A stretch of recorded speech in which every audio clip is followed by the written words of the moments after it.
ఏ retired ఉద్యోగినైతే retirement రోజే కార్లో కూర్చోబెట్టి చెక్కులు అప్పచెప్పి ఇంటికాడ సన్మానం చేసి పంపాలని చెప్పి కేసీఆర్ మాట్లాడి చూసినావా?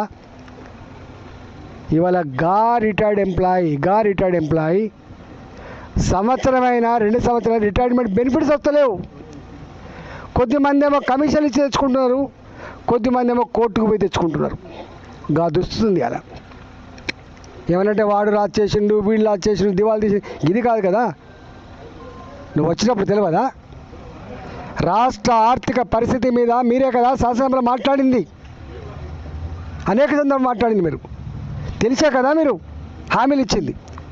నీ 6 గ్యారెంటీల గురించి ఎవరు మాట్లాడతలేదు. ఇవాళ నీ 6 గ్యారెంటీల గురించి ఎవరు మాట్లాడతలేరు, 66 హామీల గురించి ఎవరు మాట్లాడతలేరు, ఇవాళ మేనిఫెస్టో గురించి ఎవరు మాట్లాడతలేరు. మాట్లాడుతున్న వల్ల ఉన్నదాన్ని నన్ను ఇవ్వండి బాబు అంటున్నారు వాళ్ళు. పాపం ఉన్నదాన్ని దండం పెడతాం, ఉన్న పెన్షన్ టైంకి ఏమంటున్నారు.